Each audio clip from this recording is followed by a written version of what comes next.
معزز سامعین، گریگ کیسٹریوٹی جو کہ سکندر بیگ کے نام سے جانا جاتا ہے، وہ 1405 میں البانیہ کے گاؤں سندھ میں پیدا ہوا۔ 9 بہن بھائیوں میں سب سے چھوٹا تھا۔ اس کے والد گجون کیسٹریوٹی تھے جو البانوی سرزمین کے مالک تھے۔ جن علاقوں پر ان کا غلبہ تھا ان میں آگچہ ہسار، ماٹ، میرڈیٹی اور دیبر جیسے علاقے تھے۔ 1421 میں جب گجون کیسٹریوٹی اور اس کی فوج نے آگچہ ہسار کو اپنے کنٹرول میں رکھا تو اسے عثمانیوں کے ساتھ جنگ میں شکست ہوئی اور اس نے عثمانی حکومت کو قبول کر لیا۔ اس نے سلطنت عثمانیہ کے ساتھ اپنی وفاداری ظاہر کرنے کے لیے اپنے بیٹے گریگ کیسٹریوٹی کو سلطان مراد دوم کو یرغمال بنا کر دے دیا۔ سکندر بیگ جب عثمانی محل میں داخل ہوا تو وہ محض 18 سال کا لڑکا تھا۔ جب وہ شاہی عثمانی تعلیم حاصل کر رہا تھا وہ مسلمان ہو گیا اور اس نے اپنا نام گریگ کیسٹریوٹی سے بدل کر اسکندر بیگ رکھ لیا، جو 1431 تک عثمانی محل میں تعلیم یافتہ رہا۔ جنگ کا فن اچھی طرح سیکھا۔ اس نے عثمانی سپاہی کے طور پر جنگوں میں حصہ لینا شروع کر دیا۔ جب 1432 اور 1436 میں البانوی امیروں نے سلطنت عثمانیہ کے خلاف بغاوت کی تو سکندر بیگ سلطان مراد دوم کے وفادار رہے اور بغاوت میں حصہ نہیں لیا۔ 6 سال تک اپنی جنگی صلاحیتوں کے ساتھ نمایاں رہتے ہوئے سکندر بیگ نے عثمانیوں کا اعتماد حاصل کیا اور 1437 میں اسے کمانڈر کے عہدے پر ترقی دے دی گئی۔ سیاست میں کامیابی کی بدولت وہ تیزی سے بلند ہوا اور دیبر کا عثمانی گورنر بن گیا۔ 1443 تک صلیبی فوجوں نے نیس شہر کو گھیر لیا جو عثمانی کنٹرول میں تھا۔ جب محاصرہ کامیاب ہو گیا تو سلطان مراد دوم نے اپنی فوجیں رومیلیا سے نیس کی طرف بھیجی تاکہ نیس کے قلعے پر دوبارہ قبضہ کر سکیں۔ عثمانیوں نے 3 مختلف فوجوں کے ساتھ نیس کی طرف پیش قدمی کی۔ صلیبیوں کے خلاف تعینات فوجوں میں سے ایک اسکندر بیگ کے کنٹرول میں البانی فوج تھی۔ یہ 3 عثمانی فوجیں جنہوں نے صلیبیوں کا سامنا کیا، صلیبیوں کے ہاتھوں شکست کھا گئی۔ یہ دیکھ کر کہ عثمانیوں کو شکست ہوئی، سکندر بیگ نے اپنی فوج جمع کی اور آگچہ ہسار کی طرف پیش قدمی کی۔ سکندر بیگ جو ایک جعلی خط کے ساتھ قلعے میں داخل ہوا جسے اس نے سلطان کے فرمان کے طور پر دکھایا تھا، اس نے سلطنت پر قبضہ کر لیا اور سلطنت عثمانیہ کے خلاف بغاوت کر دی۔ سکندر بیگ کی بغاوت اور اکشا شہر پر قبضہ کرنے کے ساتھ البانیہ کے بہت سے علاقے سکندر بیگ کے کنٹرول میں آ گئے اور انہوں نے عثمانی حکومت کو ترک کر دیا۔ سکندر بیگ نے اعلان کیا کہ اس نے اسلام کو مسترد کر دیا ہے اور اپنے خاندان اور اپنے ملک کا بدلہ لینے کے لیے اس نے بغاوت کر دی۔ بغاوت کی علامت کے طور پر اس نے 2 سروں والے عقاب کے ساتھ سرخ پرچم کا انتخاب کیا جس نے آج البانیہ کے پرچم کو متاثر کیا۔ سلطان مراد دوم نے سکندر بیگ کی بغاوت کو کچلنے کے لیے علی پاشا کی سربراہی میں 40,000 پر مشتمل عثمانی فوج بھیجی۔ ٹوریول کے میدان میں دونوں فوجوں کا آمنا سامنا ہوا۔ سکندر بیگ کی کمان میں 15,000 سپاہی تھے۔ اس نے 5,000 سپاہیوں کو ایک پہاڑی کے نیچے رکھا اور باقی 10,000 سپاہیوں کو جنگل میں چھپا دیا۔ میدان میں آنے والے علی پاشا نے 5,000 باغیوں کو دیکھا جنہیں پہاڑی کی تہ میں رکھا گیا تھا اور جنگ کو جلد ختم کرنے کے لیے اپنی فوج کے ساتھ پہاڑی کی طرف دوڑ پڑے۔ البانوی فوج نے بہت مختصر لڑائی کے بعد پہاڑی کی طرف پیچھے ہٹنا شروع کیا۔ عثمانیوں نے پہاڑی تک ان کا پیچھا کیا اور ان سے لڑنے لگے۔ اسی دوران سکندر بیگ نے اپنی چھپی ہوئی فوج کو حملہ کرنے کا حکم دیا۔ 10,000 البانی فوج جو جنگلوں سے نکلے تیزی سے حملہ کیا اور پہاڑی کی چوٹی پر عثمانی فوج کو گھیر لیا۔ ایک کونے میں پھنسی ہوئی عثمانی فوج کو بہت سے جانی نقصان کے ساتھ شکست ہوئی۔ اس مسئلے کی اہمیت کو محسوس کرتے ہوئے سلطان مراد دوم نے 1 سال بعد 1445 میں ایک اور لشکر سکندر بیگ کی طرف بھیجا۔ اس جنگ میں فاتح فریق، جسے موکرا کی لڑائی کہا جاتا ہے، دوبارہ سکندر بیگ تھا۔ 1446 میں ایک اور عثمانی فوج سکندر بیگ کے سامنے آئی، لیکن سکندر بیگ نے یہ جنگ بھی جیت لی۔ اس پر سلطان مراد دوم نے اپنے جرنیلوں کو سکندر بیگ کے ممکنہ حملوں کے خلاف سرحدوں کا دفاع کرنے کا حکم دیا۔ دریں اثنا سکندر بیگ نے ڈگنم قلعے پر قبضہ کرنے کے لیے البانیائی ساحلی پٹی کے ساتھ ونیشین بستیوں پر حملہ کیا۔ اس پر جب جمہوریہ وینس ڈگنم قلعے کی حفاظت کے لیے ایک مقامی فورس بھیج رہا تھا، انہوں نے عثمانیوں سے سکندر بیگ کے خلاف مدد طلب کی۔ شگوڈر میں وینیشین فوج کا سامنا کرتے ہوئے سکندر بیگ نے انہیں شکست دی۔ اس نے 1448 میں اورانگ کی جنگ میں 3 ہفتے بعد آنے والی عثمانی فوج کو شکست دی اور البانیہ میں اپنا تسلط مضبوط کیا۔ اسی سال سلطان مراد دوم نے 1,00,000 سپاہیوں کی ایک بڑی فوج جمع کی اور اپنے بیٹے سلطان محمد ثانی کے ساتھ اقچہ حصار قلعے کا محاصرہ کیا۔ اگرچہ سکندر بیگ نے کوشش کی لیکن وہ محل کو برقرار رکھنے میں کامیاب نہ ہو سکا۔ جب سلطنت عثمانیہ نے اقچہ شہر کا محاصرہ کیا تو سلطان مراد دوم نے اپنے بیٹے سلطان محمد کے ساتھ ایک بڑی فوج کے ساتھ سکندر بیگ کے دارالحکومت اقچہ حصار کا محاصرہ کر لیا۔ سکندر بیگ نے اپنے گھڑ سوار دستے کے ساتھ قلعہ چھوڑ دیا اور سب سے پہلے وینیشین پر حملہ کیا جو سلطنت عثمانیہ کو خوراک فراہم کرتے تھے۔ اس کے بعد اس نے عثمانی کوارٹر ماسٹر دستوں پر حملہ کیا اور عثمانیوں کو سامان کے بغیر چھوڑنے کی کوشش کی۔ البانیوں کے کامیاب دفاع کے نتیجے میں سلطنت عثمانیہ کی فوج کو پسپا کر دیا گیا اور عثمانیوں کو بہت زیادہ نقصان پہنچایا گیا۔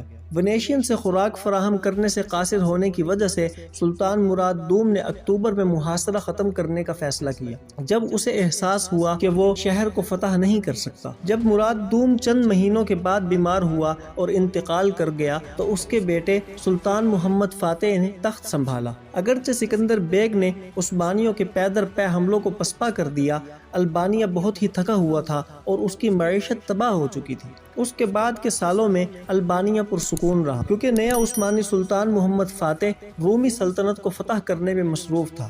قسطنطنیہ کو بالآخر فتح کرنے کے بعد البانیوں کو نیپلز، وینیس، پاپسی اور ہنگری کے بادشاہوں سے مالی امداد ملنا شروع ہوئی۔ 1455 میں سکندر بیگ نے یورپ سے ملنے والی امداد سے اپنی فوج کو مضبوط کیا اور سلطنت عثمانیہ سے تعلق رکھنے والے قلعہ بیرات کا محاصرہ کر لیا۔ تاہم اسحاق پاشا کی کمان میں گھڑ سوار دستوں نے محاصرے کو تقسیم کر کے ان سب کو تباہ کر دیا۔ جولائی 1456 میں سلطان محمد فاتح نے ایک بڑی فوج کے ساتھ بلغراد کا محاصرہ کیا۔ تاہم جب جانوس ہنیادی اپنی فوج کے ساتھ بلغراد آیا تو سلطان کو شکست ہوئی اور محاصرہ ختم کر دیا گیا۔ حمزہ کسروئی سکندر بیگ کے بھتیجے اور اس کے اہم ترین افسروں میں سے ایک رخ بدل کر عثمانی فوج میں شامل ہو گئے۔ حمزہ جو سکندر بیگ کی حکمت عملی اور جنگی حکمت عملی کو بخوبی جانتا تھا نے سلطان محمد فاتح کو ایک عظیم فتح کی تحریک کے ساتھ پورے البانیہ پر قبضہ کرنے کی پیشکش کی۔ مئی 1457 میں ایک بڑی عثمانی فوج البانیہ کے قریب پہنچی۔ سکندر بیگ نے قریب آنے والی عثمانی فوج کے ساتھ تنہا لڑنے سے گریز کیا۔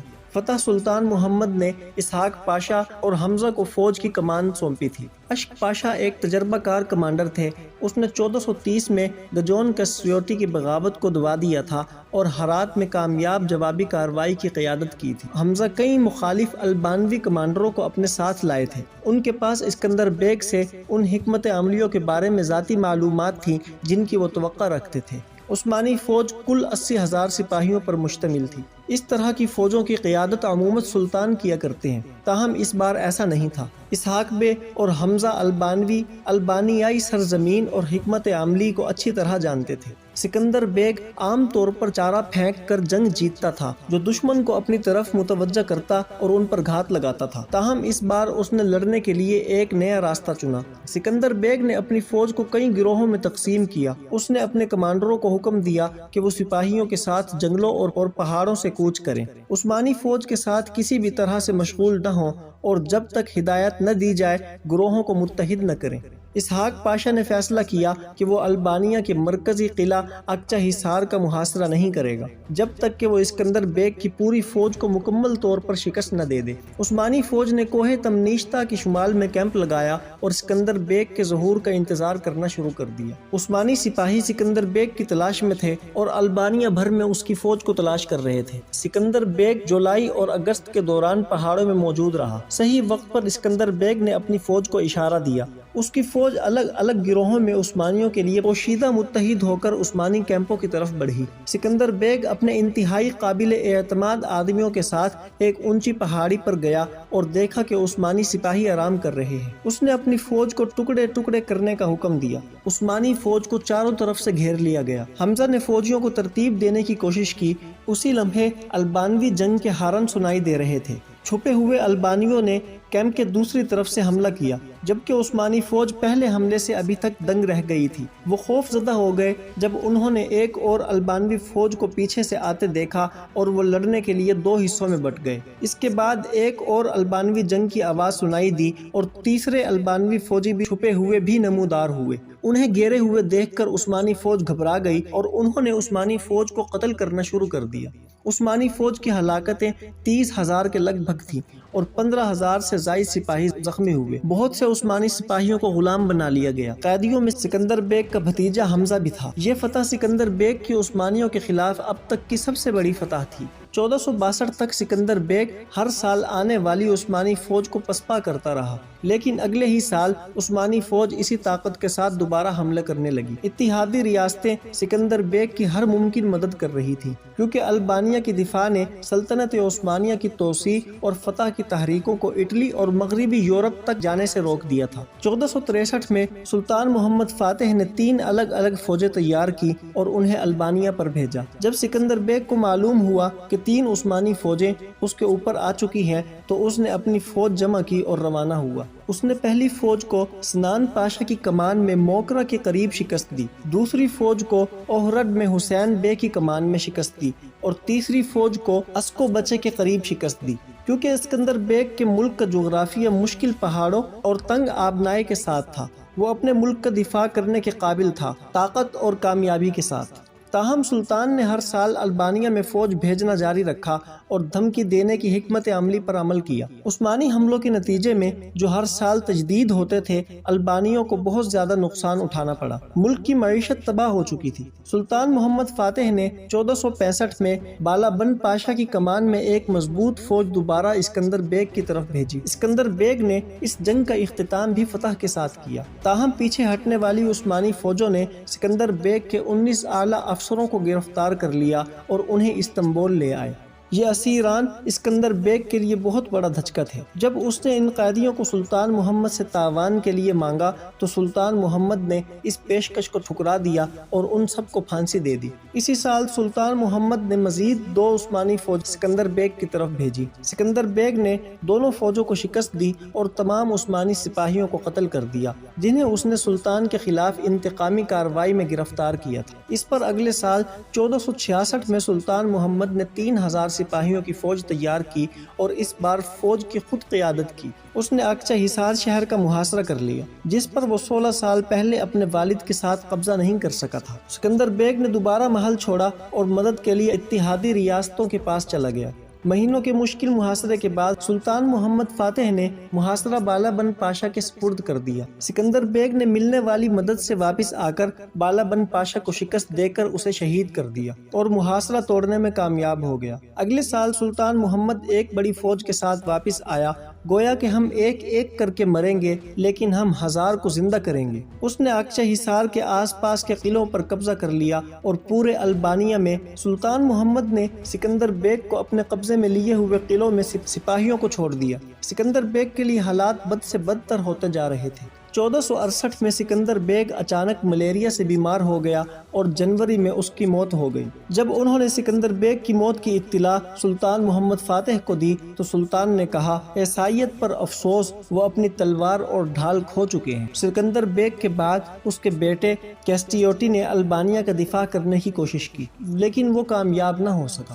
البانیہ کی فوجیں جنہوں نے مزید چند سالوں تک مزاحمت کی، عثمانی حکومت کو مزید برداشت نہ کر سکی اور انہیں اقچہ حصار کے آخری محاصرے میں شہر کو حوالے کرنا پڑا۔ اقچہ حصار کی دوبارہ فتح کے بعد تمام البانیہ دوبارہ سلطنت عثمانیہ کی حکومت کے تحت آ گئی۔ تو معزز سامعین، اتنی بار شکست کھانے کے باوجود بھی سلطنت عثمانیہ اپنے قدموں پر اٹھ کھڑی ہوئی اور پورے البانیہ پر اپنا تسلط قائم کر لیا۔